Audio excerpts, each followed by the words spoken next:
नमस्कार, मैं हूं आपके साथ सृष्टि श्रीवास्तव। कांग्रेस सांसद राहुल गांधी बिहार पहुंच चुके हैं, जहां उनका भव्य स्वागत भी हुआ।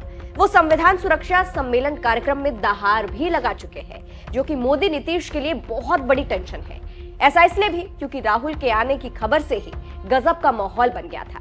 वहीं राहुल के आने से पहले उनके कार्यकर्ता उनके स्वागत के लिए खड़े थे, जहां उन्होंने पीएम मोदी को खूब सुनाया। कहा गया उन्होंने मोदी की क्लास लगा दी। संवाददाता निगम नारायण ने उनसे बात की तो उन्होंने क्या कुछ कहा, देखिए ये खास रिपोर्ट।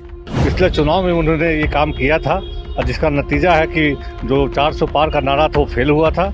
तो संविधान आज सही में खतरे में है। राहुल गांधी जी पद यात्रा करके हर जन जन तक जाके बता रहे हैं। तो संविधान को खतरा कैसे है? देखिए, बीजेपी वाले लोग संविधान को ताखा पर रख दिया है और हिटलर शाही हुकूमत कर रहा है। और हम लोग यहाँ पर हजारों की संख्या में राहुल जी के जो संविधान सुरक्षा के लिए यहाँ पर आए हुए हैं पटना में, उनका स्वागत के लिए हम लोग खड़े में हैं। संविधान उसी समय खतरे में हो गया जिस समय उन्होंने भीमराव अंबेडकर जी का मजाक उड़ा दिया।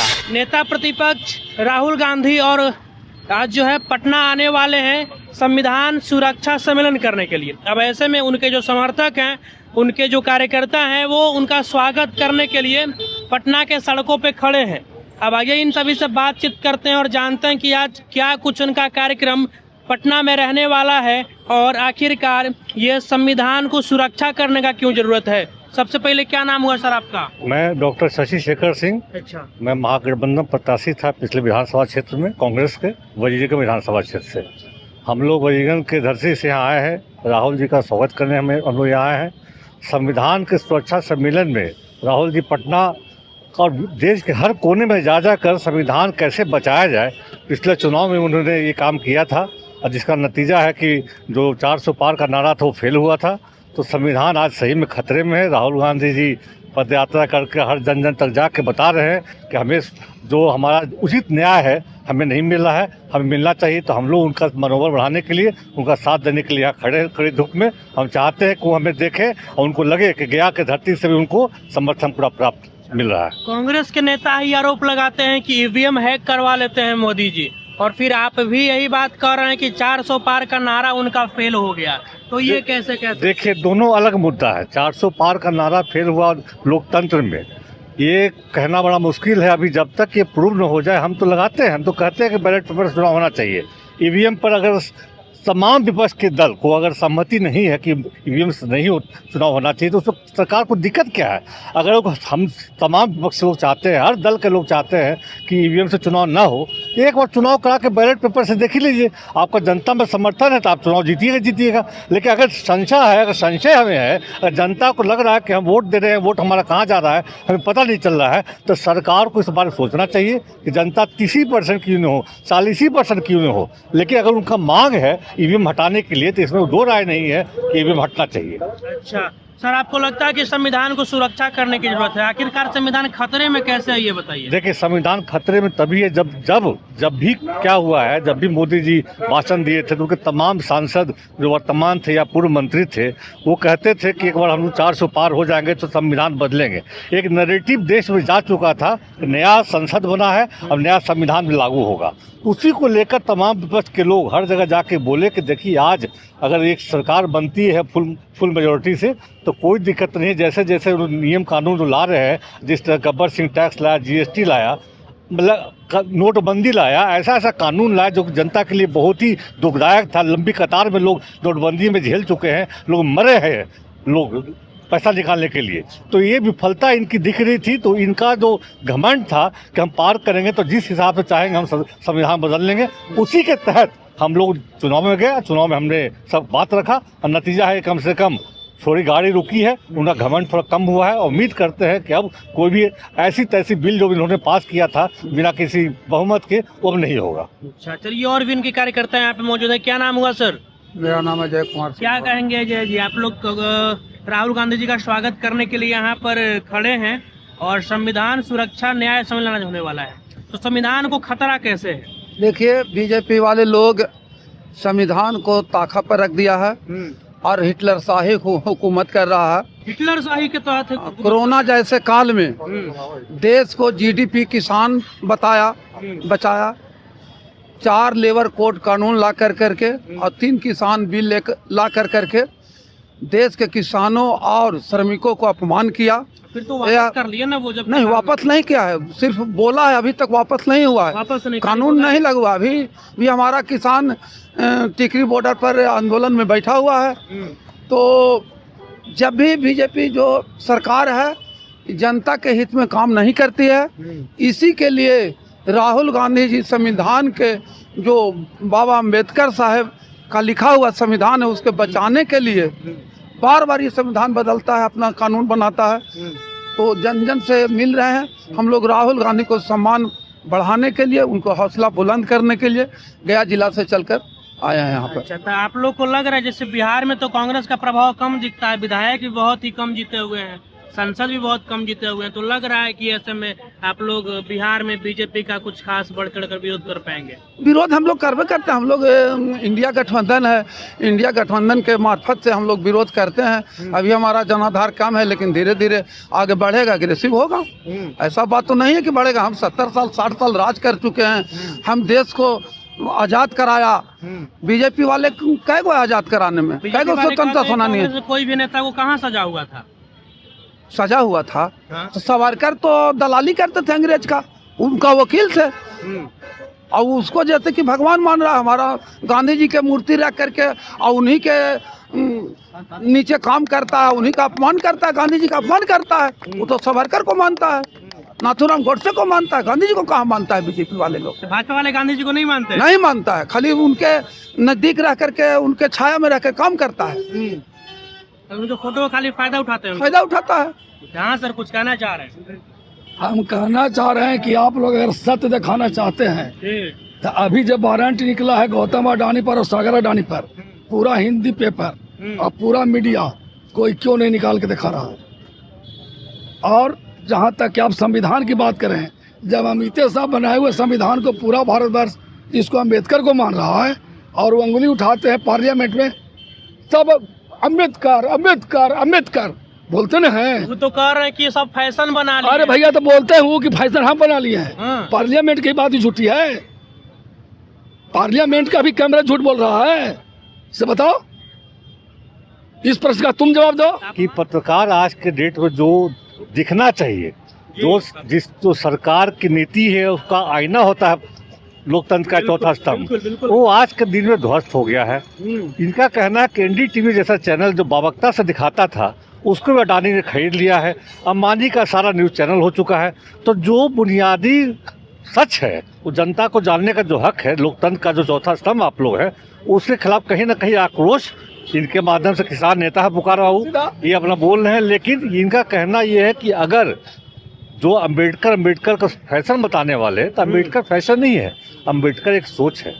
अम्बेडकर एक सोच है जो आम जनता, आम नागरिक को उनका हक दिलाता है। और अम्बेडकर को आप फैशन बता दे रहे हैं। आप गृह मंत्री हैं एक देश के, एक राज्य के आप मंत्री रह चुके हैं, आप इतने पुराने, आप सूची विधायक रह चुके हैं, सांसद रह चुके हैं। आपके मुंह से सुबह नहीं दे रहा कि आप किसी भी बड़े नेता का, जिसका देश से पूजा होता है, जिसका हम लोग पूजा करते हैं, माल्यार्पण करते हैं, उनको आप अपमानित करें और कहे अम्बेडकर अम्बेडकर अम्बेडकर। वही बात हो गया कि हम कहते मोदी मोदी मोदी, तो देश हमारे प्रधानमंत्री है, मेरा हक नहीं बोलने का। उसी तरह से उनका भी अम्बेडकर के खिलाफ ऐसे टिप्पणी का ये निंदा करना चाहते हैं, ये निंदा कर रहे हैं और आपको इल्जाम नहीं लगा रहे हैं। पत्रकार बंधुओं से निवेदन करते हैं कि आप सच का आईना है, आप सच दिखाइए। बिल्कुल, हम तो बिल्कुल सच ही दिखाते हैं भाई। क्या नाम हुआ आपका?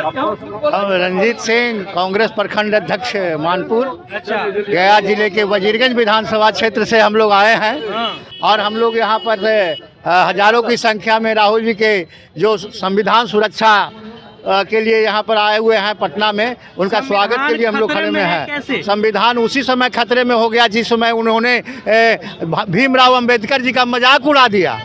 मजाक उड़ा दिया और संसद में मजाक उड़ाया कि अंबेडकर अंबेडकर क्यों रटते हो। जिन्होंने संविधान बनाया उनके बारे में इस तरीके का बात करना, संविधान का सुरक्षा वहीं पर चूक हो गया है और उसको सुरक्षा हम लोग करने की जिम्मेदारी लिए हैं। बीजेपी वाले कहते हैं गांधी परिवार संविधान को अपने पैकेट में रखता है। नहीं, गांधी परिवार से तुलना उनका होना ऊपर माने आसमान और जमीन का अंतर है।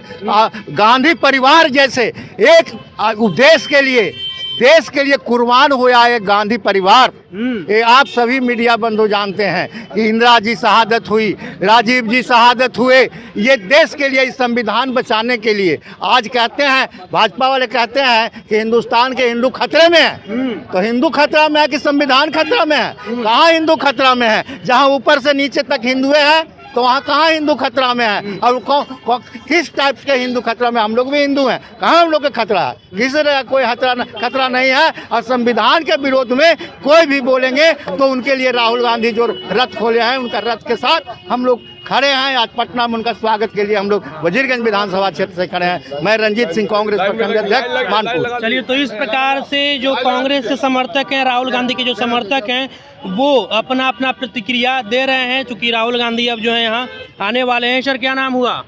अरविंद कुमार। क्या कहिएगा, राहुल गांधी जी आज आने वाले हैं पटना? हम लोग इनको स्वागत कर रहे हैं, इनको समर्थन में हम लोग सबसे आगे रहेंगे। मोदी जी सबको भरमा रहे हैं, न किसी को रोजगार दे रहे हैं, न किसी को अन्न दे रहे हैं, नहीं दे रहे हैं। नहीं, किसान का अन्न को उपजा करके हम लोग को कोई फायदा नहीं दे रहे हैं। किसान सब अनाज 2 रुपए किलो बेचता है, वहाँ 20 रुपए किलो व्यापारी बेचता है। हम लोग क्या मिल रहा है किसान को? नहीं, तो वो तो बोल रहे हैं कि भाई हम गरीबों को 5 किलो अनाज दे रहे हैं। गरीबों का अनाज कहाँ से दे रहे हैं? किसान का अनाज दे रहे हैं, वो अपने घर थोड़ी दे रहे हैं। 16 घंटा से ज्यादा जो है आपका बिजली रहता है। बिजली रहता तो उसके लिए क्या फायदा हो रहा है? कनेक्शन नहीं मिल रहा है लोगों को। वो लोग गिनवाते हैं कि किसानों को हम जो है 6-6 हजार रुपया सालाना दे रहे हैं। 6 हजार रुपये एक तो कुत्ता की रोटी की तरह दे रहे हैं। 6 हजार रुपये क्या हो रहा है? किसानों को पेंशन मिल रहा है तो 5 हजार रुपये महीना। किसान जो मर रहा है, आज समाज को जिंदा करने वाले किसान है, किसानों को कुछ नहीं मिल रहा है। 6 हजार रुपये में क्या होगा? अच्छा, कांग्रेस के टाइम में क्यों नहीं मिला? कांग्रेस टाइम बहुत फायदा मिल रहा था हम लोग को, किसानों को। हाँ, पेंशन मिल रहा था। हाँ, इतना महंगा नहीं था, इतना जितना महंगाई था उतना महंगाई नहीं था। 75,000 करोड़ ऋण माफ हुआ था किसानों का, KCC उस समय। तो सब किसान को माफ हुआ था क्या? 50,000 तो सब किसाने को माफ हो गया था। क्या कर सकते? नहीं माफ हुआ है। मोदी जी तानाशाही कर रहे हैं। मोदी जी तानाशाही कर रहे हैं, तो हंटर से पीट रहे हैं। 700 किसान मर गया, नहीं मरा। आप खिंचाते हैं कि ऐसा नहीं बोलते हैं। अरे भैया, तू भी एक भारत के नागरिक, तू बोलो ना। अरे मरा कि नहीं मरा? आप पे नाराज काहे होंगे? आप हम पे नाराज या तो तू बोलो ना कि मरा कि नहीं मरा किसान 700। तुम क्या हमारा आपका प्रतिक्रिया लेना काम है। आप लोग संविधान के सुरक्षा के लिए खड़े हैं, खड़े रहेंगे। संविधान जहाँ पर भी, इसलिए कि इस संविधान को बनाने वाले डॉक्टर भीमराव अंबेडकर थे, उनका हम लोग सम्मान किए हैं और आगे भी करेंगे। और उनके खिलाफ में जो कोई भी बोलेगा उसका हम लोग विरोध करेंगे। अच्छा, चलिए, तो ये आप कांग्रेस के समर्थकों को सुन रहे थे। ये लोग किस प्रकार से पटना के सड़कों पे खड़े हैं राहुल गांधी का स्वागत करने के लिए। बाकी अब आपकी क्या अंकल कह रहे हैं? हम लोग संविधान की रक्षा के लिए आपको न्याय योद्धा में हम लोग सम्मिलित हुए हैं। और गया जिला के वजीरगंज विधानसभा के क्षेत्र के माननीय उम्मीदवार शशि शेखर बाबू के। एक बात बताइए। हाँ, बोलिए। संविधान खतरे में कैसे? हाँ, संविधान खतरे में क्योंकि जितनी संविधान में लिखी गई है उनके अनुरूप वो काम नहीं कर रहे हैं। दलितों को के साथ अत्याचार हो रहा है, उस पर कभी विचार नहीं कर रहे हैं। कहाँ दलितों के साथ अत्याचार हुआ? हुजूर, आप मीडिया वाले हैं। 17 हजार दलितों का FIR उत्तर प्रदेश में है, 14,000 राजस्थान में है, 13,000 मध्य प्रदेश जहां इनकी सरकार है, FIR दलितों को पर हुआ है। दलित लोग किए हैं, उस पर आप कोई कार्रवाई। किसान की जहां की बात करते हैं, किसान का हाल ही में DAP का दाम 1300 से 1600 हो गया है। सब्सिडी भी तो दे रहे हैं। सब्सिडी आप दे रहे हैं। हमारी धान का अगला नेक्स्ट साल में 2,500-300 के बेचे, 3,000 के बेचते, इस बार 2,400 के बेच रहे हैं। आप देख सकते हैं अपने से। किसान की जो मरमर्रा की हालत है बहुत दयनीय है। रात के वो कुआं में, रात के वो अंधेरे में जा करके सांप बिच्छू से नहीं डर कर काम करते हैं। उनको क्या मिल रहा है? उनका लागत का असली मूल्य भी तो नहीं मिल रहा है। मोदी जी कहते हैं कि हम किसान सम्मान निधि योजना के तहत 2-2 हजार रुपया करके 6 हजार रुपया देते हैं। श्रीमान जी, अगर गांव के वासी होंगे तो एक गांव में 5 आदमी को दिया है, 100 घर के बस्ती में 95 आदमी को कहाँ मिल रहा है किसान सम्मान निधि योजना? आप सर्वे कीजिए। आप ठहर जाइए। हाँ, बोलिए। आप किसान में सर्वे कीजिए। मेरे गाँव में 125 के घर के बस्ती, उसमें 6 गो के मात्र मिला है, मात्र 6। और जो दलित महादलित जिसको कहा जाता है मुसर जाति, उसका तो एको हुआ ही नहीं है। मैं रिकॉर्ड के साथ कहता हूँ। हमारे पंचायत में 6 गो मुसर जाते का गांव है। मोदी सरकार कुछ काम नहीं कुछ कर रही? नहीं, फेलियर है। तो सरकार आ कैसे जा रही है? सरकार पैसे के, जैसे दिल्ली में 2500 रुपये घर बांट रहा है। सुनिए, हम लोग तो आप ही के चैनल के तहत सुनते हैं। अच्छा, दिल्ली में पैसा बट रहा है? पैसा 2500 बांट रहे हैं बीजेपी वाले घर पर। हाँ। और फिर वहाँ पुनः केजरीवाल लौट रहे हैं। आप बोलिए, आप कहिए, आप क्या कहना है? अच्छा, मतलब पूरा नाराज लग रहे हैं? नाराज ही नहीं, लड़के लोग कहीं का इतने दिन पढ़ाई करने के बाद वैकेंसी नहीं, रेलवे का वैकेंसी निकाल, सभी तो पूरा फुल फैलेज नहीं कर पाए हैं। आपको जितने सीटें थी सभी सीटों में कटौती कर दिया गया है। फिर भी जीत के आ जा रहा है भाजपा, बताइए। जीत के आ जा रहा है ना, जीत के उनको ईडी सीबीआई जिता रहे हैं। वो तो कह रहे हैं कि ईडी सीबीआई किसी को भी दे दिए, वो तुरंत चुनाव जीत के चला रहा है। हिटलर शाही सरकार है। कैसे? मनामनी, मनमानी। यदि जो मनामनी नहीं रहता, मनमानी, तो हम लोग इस ठंडी में रोड पर न्याय के लिए हम लोग खड़ी नहीं रहते। अच्छा, तो मनामनी का मतलब क्या है कि यहाँ आप देखिए नोटबंदी भी कर दिए, मनामनी हुआ, तो मनमानी तरीके से आप नोटबंदी किया है। कहीं आप राज्यसभा और लोकसभा में भ्रष्टाचार खत्म करने के लिए बोल रहे हैं। भ्रष्टाचार क्या खत्म हुआ? भ्रष्टाचार तो और बढ़ गया। भ्रष्टाचार तो बढ़ गया। जितने भी ब्लैक मनी वाले थे वो साइड से अपना नोट को भंजा लिया और गरीब गुरबा लाइन में लग के अपना प्राण दे दिया। क्या गरीब गुरबा के लिए किए, क्या किसान के लिए किया, क्या युवा बेरोजगार लोग के लिए किया? यहाँ हम लोग का युवा बेरोजगार बाल बच्चे यहाँ पढ़ते हैं, लिखते हैं कि हमें नौकरी चाहिए, हमें नौकरी पेशा में जाना, अच्छे अच्छे पद पर हम जाएंगे, लेकिन आज पढ़ लिख करके और रोड छाप बने हुए हैं, 10-20 हज़ार का नौकरी करने पर मजबूर हैं। अच्छा, तो देखिए नाराजगी सीधे तौर पर नजर आ रही है कांग्रेस समर्थकों की मोदी सरकार के खिलाफ। बाकी अब आपकी जो कुछ प्रतिक्रिया है कमेंट बॉक्स में दे दीजिएगा, और बिहार और देश के ऐसे ही तमाम खबरों के लिए हमारे चैनल को सब्सक्राइब कर लीजिएगा। अब हमें दीजिए इजाज़त। जय हिंद।